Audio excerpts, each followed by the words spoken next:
जिस विषय पर आपसे बात करना चाहता हूं, ये विषय आपके और मेरे देश के लिए बहुत महत्वपूर्ण है और हमारे देश में जितना महत्व इस विषय का है उससे ज्यादा महत्व दूसरे देशों में इसका हो चुका है। मैं आपको एक जानकारी देना चाहता हूं कि दुनिया में जो सेंट्रल यूरोप के देश हैं, मध्य यूरोप जिसको कहते हैं, जैसे फ्रांस है, जर्मनी है, वगैरह वगैरह, और उसके साथ साथ हमारा एशिया का देश जापान भी है, इन सब देशों में कुछ समानताएं हैं और उनकी जो समानताएं अगर आप देखें तो एक समानता सब देशों में नजर आती है, वो ये कि ये बहुत ज्यादा टेक्निकली एडवांस देश हैं और काफी टेक्निकली साउंड देश हैं। सेंट्रल यूरोप के और खासकर हमारे एशिया में चीन और जापान, तो ये सारे के सारे देश इतने ज्यादा अच्छे मजबूती के देश बने हैं, इसके पीछे कुछ कारण हैं, कुछ उनकी खासियत है। और उनकी खासियत ये है कि उन सारे देशों में राष्ट्र सम्मान और राष्ट्र प्रेम भयंकर भरा हुआ है लोगों में। जैसे जापान में एक नियम है, आप सुनेंगे तो आश्चर्य करेंगे। जापान में कोई विद्यार्थी अगर इंजीनियरिंग में पढ़ता है, मेडिकल में पढ़ता है, मैनेजमेंट की पढ़ाई करता है या कुछ भी करता है, कोई प्रोफेशनल एजुकेशन ले रहा है, तो जापान का वो विद्यार्थी अमेरिका जाने की बात करेगा अगर, या यूरोप जाने की बात करेगा और वो कहेगा कि मुझको ज्यादा एडवांस स्टडी करनी है और ज्यादा उसमें जानकारी करनी है, तो जापान की सरकार उसके साथ एक समझौता करती है, एक एग्रीमेंट करती है। एग्रीमेंट ये होता है कि वो जापान से जाएगा जरूर, दुनिया के जिस देश में वो जाना चाहता है अपने ज्यादा अध्ययन के लिए, ज्यादा ज्ञान प्राप्त करने के लिए वो जाएगा, लेकिन उसके साथ शर्त ये होती है कि वहां से अध्ययन करने के बाद वापस लौटकर उसको जापान में सर्विस देनी ही पड़ेगी। ये नहीं हो सकता कि वो जापान से अमेरिका चला जाए और फिर जापान को भूल जाए और अमेरिका में नौकरी करते करते इतना मस्त हो जाए कि उसको याद भी न रहे कि उसका कोई देश भी है जापान। ऐसा ही फ्रांस में भी है। फ्रांस में जितने सरकार द्वारा चलाए गए इंजीनियरिंग कॉलेजेस हैं या वहां के प्रोफेशनल इंस्टीट्यूट्स हैं, वहां भी इसी तरह का नियम लागू होता है कि उनको अपनी सर्विसेज देनी ही पड़ती हैं।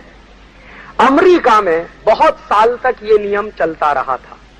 अभी पिछले 3-4 साल से ये नियम थोड़ा सा बदला गया है और इसको ढीला किया गया। अन्यथा अमेरिका में तो ये नियम वहां तक चलता रहा था कि टेक्नोलॉजी में काम करने वाला कोई विद्यार्थी अमेरिका छोड़कर अगर दूसरे देश में जाना चाहता है तो उसको अमेरिका की आर्मी में सर्विस देनी ही पड़ेगी और वो अमेरिकन आर्मी में अगर सर्विस नहीं करेगा तो उसको बाहर जाने की व्यवस्था अमेरिकन सरकार नहीं करने वाली। और सेंट्रल यूरोप में तो 1980 और 1985 तक ये नियम चलता रहा कि सेंट्रल यूरोप का कोई भी विद्यार्थी यूरोप छोड़कर किसी दूसरे देश में जाकर अध्ययन करने की कोशिश करना चाहता है या अपनी कमाई के लिए जाना चाहता है, जीविका चलाने के लिए जाना चाहता है, तो उसको अपने देश की नेशनल सर्विस देनी ही पड़ेगी। तो एक बार मैंने एक सज्जन से ऐसे ही पूछा था, एक मेरे परिचित मित्र है, फ्रांस में है, सोरबोन में, उनका नाम है जेan-माrie ले पेन। तो एक बार मैंने उनसे पूछा कि आपके देश में या सेंट्रल यूरोप में या ऐसे अमेरिकन ब्लॉक में और अगर कहें तो जापान और चीन में भी इस तरह के ये नियम हैं, इनके पीछे की सच्चाई क्या है, क्यों ये इस तरह के नियम बनाए गए? तो उन्होंने कहा कि राजीव, आपको मालूम नहीं है कि ये जो सेंट्रल यूरोपियन देश हैं और खासकर ये जापान है, ये सब सेकेंड वर्ल्ड वॉर में बर्बाद हो चुके हैं और सेकेंड वर्ल्ड वॉर में इन देशों में इतनी बर्बादी आई थी कि उनके पास वो दोबारा खड़े हो पाएंगे ऐसी सोचने की क्षमता भी खत्म हो गई थी। सबसे ज्यादा बर्बाद हुआ था सेकेंड वर्ल्ड वॉर में फ्रांस, और फ्रांस के बाद सबसे ज्यादा नुकसान दूसरे किसी देश का हुआ तो वो है जापान, और तीसरे किसी देश का नुकसान हुआ तो वो था जर्मनी, और चौथे किसी देश का नुकसान हुआ तो वो था स्पेन। तो ये सारे के सारे देश, और अमेरिका का भी काफी नुकसान हुआ था। तो उनका कहना था कि ये सेकेंड वर्ल्ड वॉर की जब लड़ाई हुई थी तो इन सब देशों में इतनी बर्बादियां हुई हैं, तो ये सारे के सारे देशों ने जब अपने अपने देश को फिर से खड़ा करने का, अपने देश को रिस्ट्रक्चर करने के जो प्लान बनाए, जो योजनाएं बनाई, तो उन सारे की सारी योजनाओं में ये सबसे महत्वपूर्ण बात ये थी कि उनके देश की बुद्धि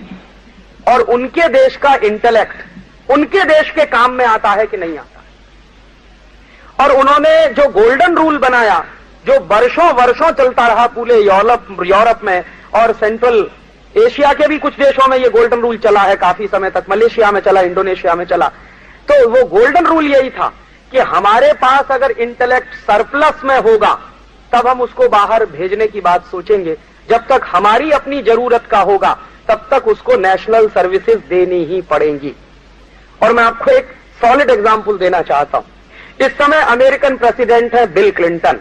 ये अपने स्टूडेंट लाइफ में मैनेजमेंट के स्टूडेंट रहे,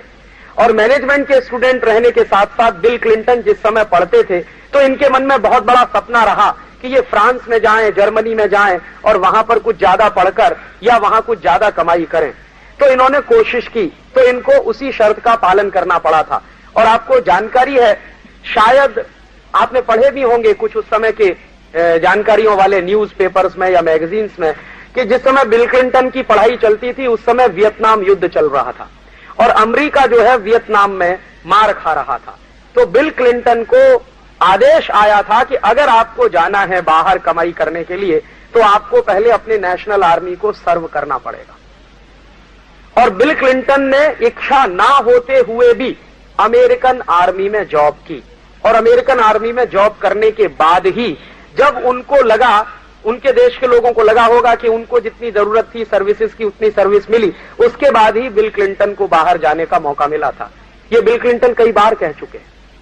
और कई बार पिछले करीब 2 साल पहले बिल क्लिंटन के सामने एक बड़ी प्रॉब्लम आई थी। वहां की यूनिवर्सिटीज में, यूनिवर्सिटी ऑफ इलिनॉय में कुछ स्टूडेंट्स ने स्ट्राइक की थी, उनके साथ उनके प्रोफेसर्स भी शामिल थे। तो स्ट्राइक का जो इशू था वो यही था कि इलिनॉय के स्टूडेंट्स चाहते थे कि वो वहां से निकलें और दूसरे देशों में जाने का उनको मौका मिले। तो बिल क्लिंटन ने उनको यही कहकर शांत कराया था कि पहले आपको नेशनल सर्विसेज देनी ही पड़ेंगी, उसके बाद कहीं आप बाहर जाने की बात सोच सकते हैं या उसका सपना देख सकते हैं। तो मैंने आपसे सबसे पहले कहा कि ये देश दिखने में जो टेक्नोलॉजी हम पढ़ते हैं या पढ़ाते हैं या सीखते हैं या सिखाते हैं, उस टेक्नोलॉजी के मामले में ये सेंट्रल यूरोपियन कंट्रीज बहुत सॉलिड माने जाते हैं, और उनके साथ अमेरिका भी है, जापान भी है, चीन भी है। तो इन सबके इतने मजबूत होने के कारणों में सबसे बड़ा कारण है कि इन सभी देशों ने बहुत मजबूती के साथ ऐसे नियम बनाए ताकि उनके यहां से ब्रेन कम से कम हो पाए।